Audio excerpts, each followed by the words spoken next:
नमस्कार मित्र, आपल्या एमसीजम एम्प्लॉय अपडेट युट्यूब चॅनल आपलं स्वागत आहे. आजच्या या व्हिडिओमध्ये आज आपण माहिती माहिती पाहणार आहोत. महाराष्ट्र राज्य परीक्षा परिषदेतर्फे एक प्रसिद्धी पत्रक आलेलं आहे.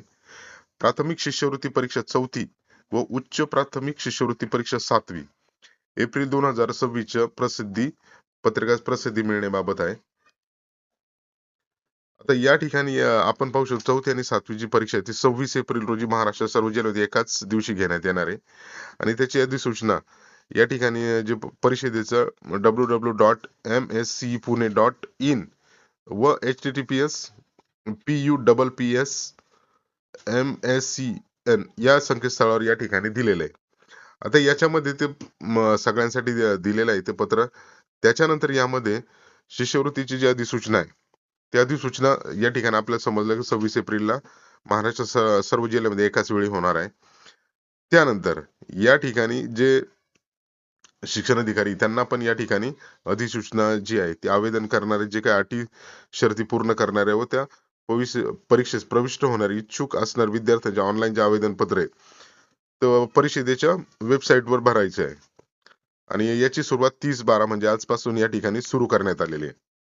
आणि ही परीक्षा एका ठिकाणी 26 ला होणार आहे, 26 एप्रिलला. आता या ठिकाणी परीक्षेचे वेळापत्रक वगैरे सगळं दिलेलं आहे.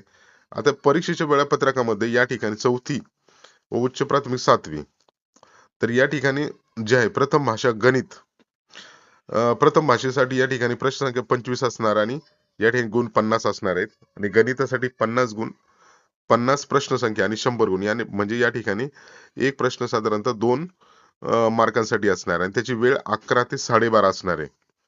आणि जे दुसरं आहे त्याच्यामध्ये तृतीय भाषा आणि बुद्धिमत्ता चाचणी, यामध्ये 25 प्रश्न 50 मार्कासाठी आणि बुद्धिमत्ता चाचणी या ठिकाणी 50 प्रश्न आणि 100 मार्कासाठी, अशा प्रकारे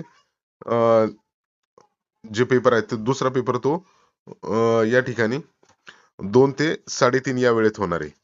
आता ऑनलाईन आवेदन पत्र भरण्याबाबतचं वेळापत्रक, त्यामध्ये नियमित शुल्काचं 30 डिसेंबर ते 2 फेब्रुवारी पर्यंत या ठिकाणी आपण फॉर्म भरू शकतो.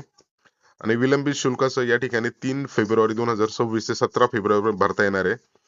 अतिविलंब शुल्कासह या ठिकाणी 18 फेब्रुवारी 2026 ते 23 फेब्रुवारी 2026 आहे. अशा प्रकारे ते टाइम टेबल दिलेलं आपल्या परिपत्रकात भेटून जाईल. आता परीक्षेचं जे स्वरूप आहे त्यामध्ये प्राथमिक शिष्यवृत्ती परीक्षा, उच्च प्राथमिक शिष्यवृत्ती परीक्षा यामध्ये दोन्ही प्रश्नपत्रिकेचे सर्व प्रश्न वस्तुनिष्ठ आणि बहुपर्याय असणार आहे. प्रत्येक पेपरसाठी ABCD संचाचे प्रश्नपत्रिका असणार आहे. आणि 4 पैकी एक जे अचूक पर्याय असेल तो या ठिकाणी निवडायचा आहे. आता यासाठी पात्रता काय आहे तर विद्यार्थी महाराष्ट्राचा रहिवासी असावा. विद्यार्थी शासनमान्य शासकीय अनुदानित, विनाअनुदानित, कायम विनाअनुदानित किंवा स्वयंअर्थ सहाय्य शाळेत 4थी किंवा 7वी मध्ये शिकत असायला पाहिजे. आता या परीक्षेचं माध्यम साधारणतः मराठी, उर्दू, हिंदी, गुजराती, इंग्रजी, तेलुगू आणि कन्नड असणार आहे. म्हणजे 7 माध्यमात असणार आहे. या 7 माध्यमाशिवाय 7 माध्यमाशिवाय सेमी माध्यमाचे जे पर्याय 6 पर्याय उपलब्ध आहे. मराठी इंग्रजी, उर्दू इंग्रजी, हिंदी इंग्रजी, गुजराती इंग्रजी, तेलुगू इंग्रजी आणि कन्नड इंग्रजी, अशा प्रकारचे सेमीसाठी 6 पर्याय उपलब्ध असणार आहेत.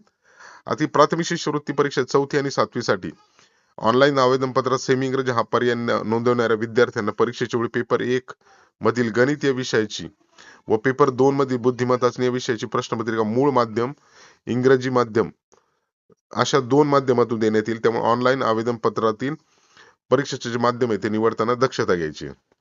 आता यासाठी आवेदन वयोमर्यादा काय आहे, या परीक्षेत प्रविष्ट होणाऱ्या विद्यार्थ्यांचं वय या ठिकाणी 1 जून 2025 रोजी खाली जे तक्ते दिले, 4थी साठी 10 वर्ष आणि दिव्यांग असेल तर त्यांसाठी 14 वर्ष, 7वी साठी या ठिकाणी 13 वर्ष आणि दिव्यांगांसाठी 17 वर्ष असणार आहे. त्यानंतर आवेदन पत्र विद्यार्थ्याची जन्मतारीख चुकीची नोंदवल्याने विद्यार्थी गुणवत्ता धारक असूनही ती सदर चुकीमुळे शिष्यवृत्तीपासून वंचित राहू शकते. त्यामुळे मुख्यतः स्वतः शाळेचे जनरल रजिस्टर याच्यावर खात्री करून जन्मतारीख अचूक नोंदवायची. चुकीची जन्मतारीख नोंदवून विद्यार्थी आवेदन पत्र भरल्यास संबंधित मुख्याध्यापकावर शिस्तभंगाची कारवाई करण्यात येईल. अस्तित्वात असलेली जन्मतारीख रजिस्टरमध्ये नोंदवलेली असल्यास उदाहरणार्थ 31 एप्रिल ते आवेदन पत्र न नोंदवता योग्य त्या कार्यपद्धती दुरुस्त करून त्यानंतरच आवेदन पत्रात नोंदवायची आहे. त्यानंतर उपरोक्त जे वरती पाहिले वयोमर्यादेपेक्षा जास्त वय असलेल्या कोणत्याही विद्यार्थी आवेदन पत्र भरल्यास स्क्रीनवर विद्यार्थी वय विहित कमाल मर्यादेपेक्षा जास्त आहे तरी विद्यार्थ्यास प्रविष्ट होता येईल पर्यंत त्याला शिष्यवृत्तीचा लाभ मिळेल असा संदेश येईल. अशा विद्यार्थ्यांना केवळ प्रवेश मिळेल, परंतु गुणवत्ता यादीत या ठिकाणी स्थान मिळणार नाही, याची काळजी घ्यायची आहे.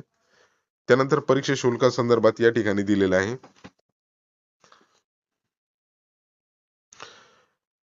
त्यानंतर महाराष्ट्र शासनाचा अभ्यासक्रम MSCRT शाळेतील SC ST VJ NTB NTC आणि NTT मागास प्रवर्गात विद्यार्थ्यांना परीक्षा शुल्कामध्ये सवलत देण्याला ही सवलत CBSE ICSE व इतर अभ्यासक्रमाच्या शाळेतील मागासवर्गीय विद्यार्थ्यांना या ठिकाणी लागू नसणार आहे.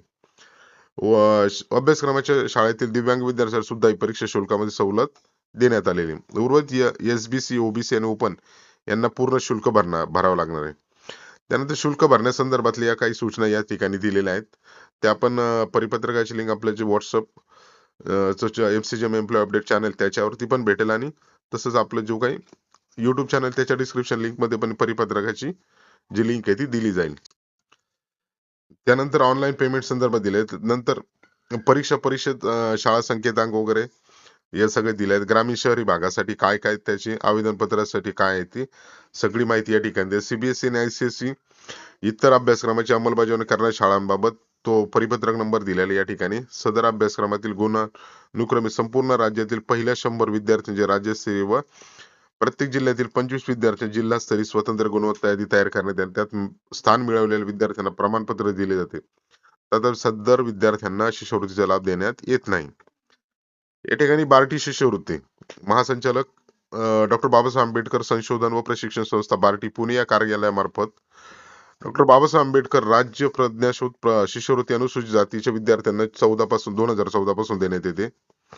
आणि त्यानुसार 4थी व 7वी शिष्यवृत्ती परीक्षा कट ऑफ लिस्टची यादी खालील पात्र विद्यार्थ्यांपैकी न मिळालेल्या अनुसूचित जाती जमाती विद्यार्थ्यांना पुढील आवश्यक कारवाईसाठी बार्टी यांच्याकडे मागणीनुसार पाठवण्यात येते अशा दिल्यात. आता आवेदन भरताना ज्या काही सूचना आहेत ते सूचना आहेत.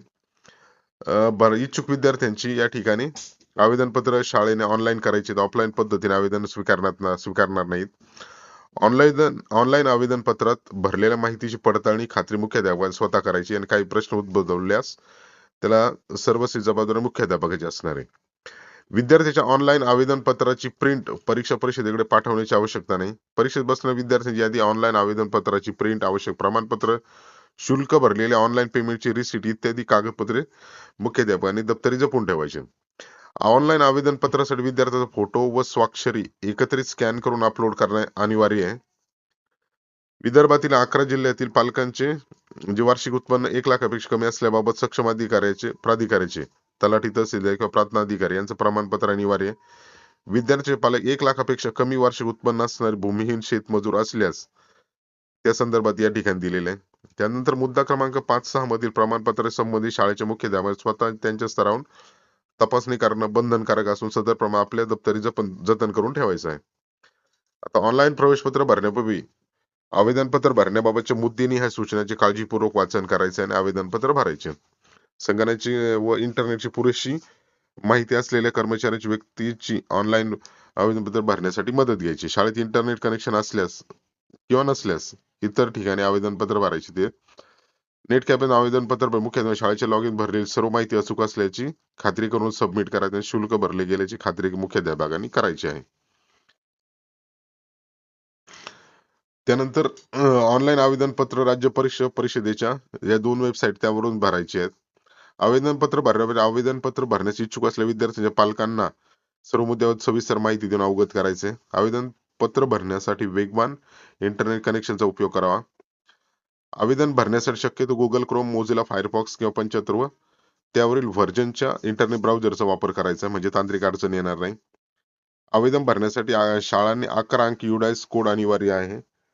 आवेदनपत्र सर्व मुद्द्यांची माहिती शाळेच्या रेकॉर्डवर अचूक असणं आवश्यक आहे आणि माहिती भरणे मुख्याध्यापकाची जबाबदारी आहे. आवेदनपत्र सर्व अनिवार्य मुद्द्यांची माहिती भरल्याशिवाय ऑनलाईन आवेदनपत्र या ठिकाणी सेव्ह होणार. लॉग इन ID पासवर्ड जतन करून ठेवायचे. विद्यार्थ्यांचे आवेदनपत्र भरण्यासाठी आधार कार्ड क्रमांक किंवा आधार एनरोलमेंट क्रमांक अनिवार्य आहे. परीक्षण आयोजनाबाबत सर्वसाधारण माहिती.